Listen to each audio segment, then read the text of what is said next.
Hi hello welcome to creative news. ఊళ్ళో పెళ్ళికి కుక్కల అడావిడి అనేటువంటి ఆ సామెత ఏదైతే ఉందో పర్ఫెక్ట్గా యాక్ట్ అవుద్ది. మీరు ఆ వీడియోని చూస్తే మీకు అర్థమైపోద్ది ఎవరి పెళ్ళికి ఎవరు అడావిడి చేస్తున్నారో ప్రత్యేకించి మాట్లాడుకోవాలని అవసరం. ఇక్కడ కంపారిజన్లో ఎలపరం వచ్చేసేటువంటి ఎదవ కంపారిజన్లు బాగా ఎక్కువైపోయాయి. ఈ వీడియో చూస్తే మీకే అర్థమైపోతూ ఉంటుంది. సరే, కంపారిజన్ గురించి మాట్లాడుకుందాం. మిగతా విషయాల గురించి కన్నా ఇప్పుడు వైఎస్ఆర్సీపీ గురించి, టీవీకే లేదా విజయ్ జగన్ గారి గురించి చాలా చాలా ఎలివేషన్స్ ఇచ్చేస్తున్నారు. అసలు ఓ రేంజ్లో ఇచ్చేస్తున్నారు. సింగిల్గా వచ్చారు, తోపులు తురుములు అనుకుంటా. ఓకే, విజయ్ గారితో పోల్చుకునేటువంటి అసలు అర్హత కానీ అవకాశం కానీ వైఎస్ఆర్సీపీకి జగన్మోహన్ రెడ్డి గారికి ఉందా లేదా అనేది మనం మాట్లాడుకుందాం. ఇక్కడ ఆయన ఒక సినిమా నటుడు.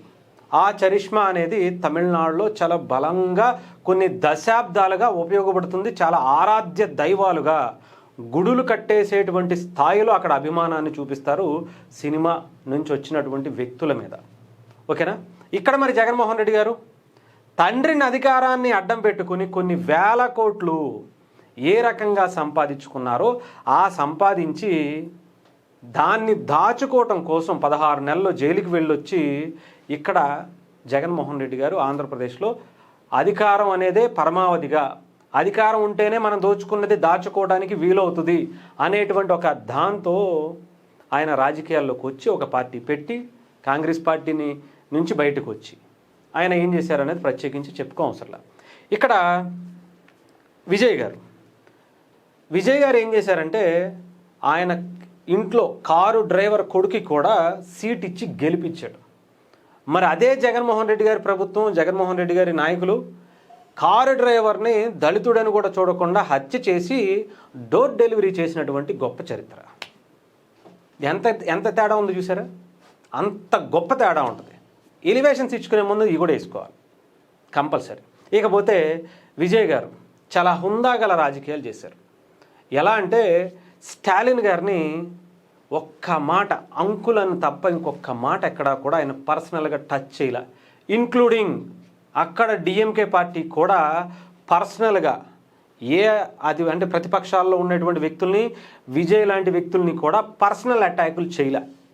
చాలా క్లియర్గా, చాలా హుందాగా స్టాలిన్ కూడా చాలా అద్భుతంగా ఉన్నారు. మరి జగన్మోహన్ రెడ్డి గారు పవన్ కళ్యాణ్ గారి గురించి, చంద్రబాబు నాయుడు గారి గురించి, లోకేష్ గారి గురించి, వాళ్ళ ఇంట్లో ఆడవాళ్ళ గురించి పబ్లిక్ మీటింగుల్లో సీఎం హోదాలో ఆయన ఏ రకమైనటువంటి భాషతో, కార్లతో ఆడవాళ్ళని పోలుస్తూ చేసినటువంటి వ్యాఖ్యల్ని ఎవడన్నా మర్చిపోతాడా? మనిషి అన్నోడు, బుద్ధున్నోడు ఎవడైనా పోలిక పెడతాడా?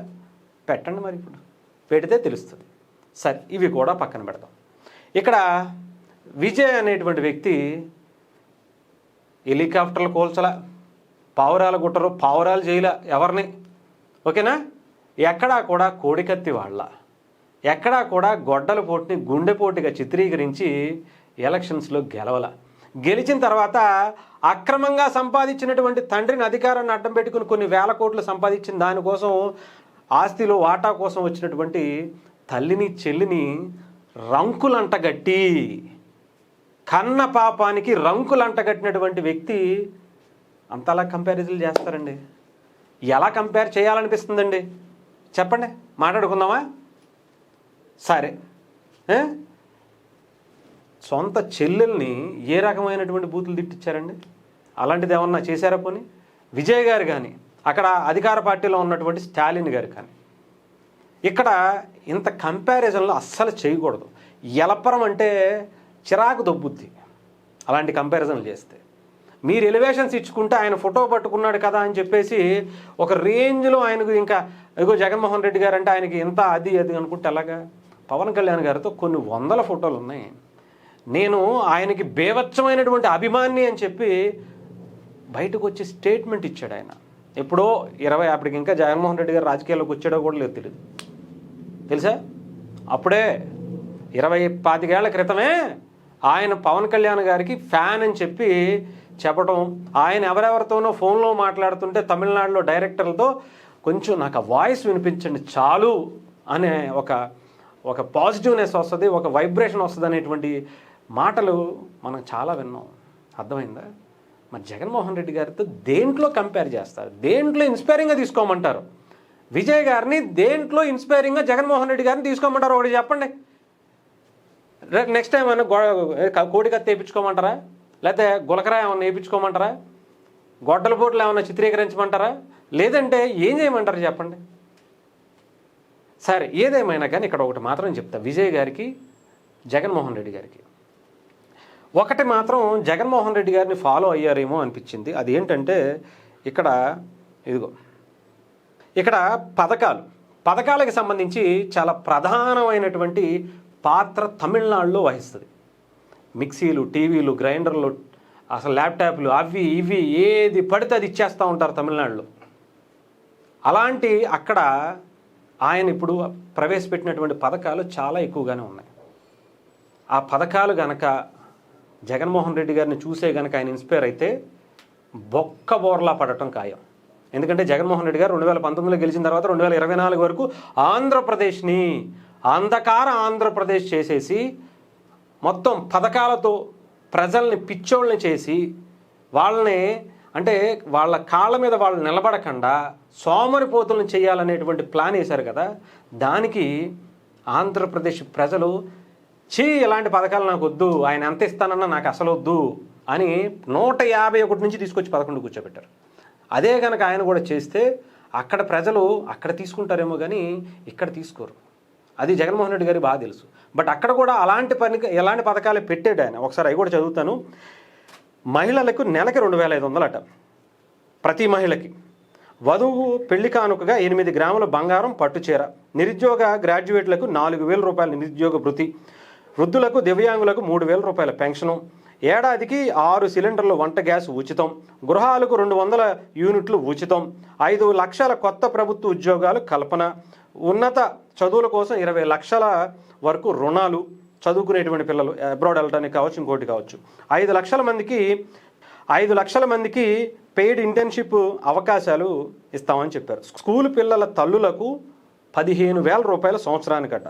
5 ఎకరాల లోపు ఉన్నటువంటి రైతులకు కంప్లీట్ రుణమాఫీ అంట. ఎంత తీసుకుంటే అంత రుణమాఫీయా లేదంటే ఏంటనేది క్లారిటీ లేదు. కానీ ఇలాంటివి ముఖ్యంగా ఎంతవరకు ఇవ్వాలో అంతవరకు ఇవ్వాలి. మహిళలకు 2,500, పెళ్ళికి 8 బంగారం, ఇలాగా 4,000 రూపాయలు, ఇంకా వంట గ్యాసులు, కరెంట్లు, ఇలాంటివన్నీ ఇచ్చేస్తే ఉచిత బస్సులు, ఇలాంటి పథకాలు పెట్టేసి ప్రజలను సోమరంపోతులను చేసేయాలనుకుంటే ప్రజలు పిచ్చోళ్ళు కాదు. ప్రజల్ని వాళ్ళ కాళ్ళ మీద వాళ్ళ నిలబడేలాగా మీ దగ్గరికి వచ్చి దేహి అని చెప్పి అడుక్కునేలా కాకుండా ప్రజలే మిమ్మల్ని క్వశ్చన్ చేసేలాగా వాళ్ళ సంపాదనతో నిలబడేలాగా ఉంటేనే ఏ ప్రభుత్వం అయినా రెండోసారి మూడోసారి అయినా గెలిచేటువంటి పరిస్థితి ఉంటుంది. గత ప్రభుత్వాలు ఇంక్లూడింగ్ డిఎంకే కూడా అలాంటి పనే చేసింది.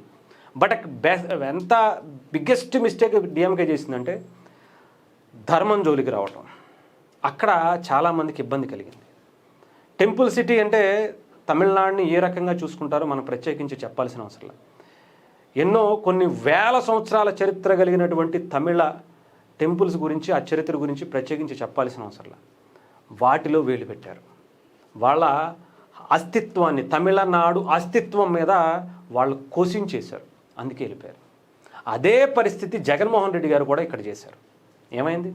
దోబ్బితే వెళ్ళి ఇడుపులపాయలో కూడా కాదు, బెంగళూరులో కూర్చున్నారు ఆయన. అసెంబ్లీ రావాలంటే మాకిత్తే తప్ప రాంబాబోయ్ అని అడుకునేటువంటి పరిస్థితికి వచ్చింది. అర్థమైందా? ఇలా ఉంటుందన్నమాట కంపారిజన్. చేయండి, ఇప్పుడు చూద్దాం. ఇక్కడ ఇవే కనుక ఆయన కూడా అమలు చేయాలి, కంపల్సరీ ఇచ్చారు కాబట్టి. కాకపోతే ఇవి కనుక కంటిన్యూ చేస్తామని చెప్పి ప్రజలకు చెప్తే నమ్మేటువంటి పరిస్థితి లేదు. ఇవి ఇవ్వటానికి పెట్టేటువంటి డబ్బులు ప్రజల అభివృద్ధికి ఆగిపోయి ప్రజల్ని ఇబ్బంది పెడుతూ రోడ్లు లేకుండా, ఎటువంటి కంపెనీలు రాకుండా, ఇంకొకటి రాకుండా జగన్మోహన్ రెడ్డి గారిలాగా ఆయన కూడా చేస్తే అంతే, ఇంకేమి చెయ్యవసరం లేదు. హ్యాపీగా తడిగుడ్డేసుకుని ఇంట్లో కూర్చోవచ్చు ఆయన నెక్స్ట్ ఎలక్షన్స్కి. ఇలాగా కంపారిజన్లు దయచేసి ఎవడైనా చేయొచ్చేమో కానీ మీరు మాత్రం చేయకండి అబ్బాయి. అర్థమైందా? ఎలపరం కాదు, ఒక రేంజ్ చిరాకు వచ్చి దొబ్బుద్ది. ఓకేనా?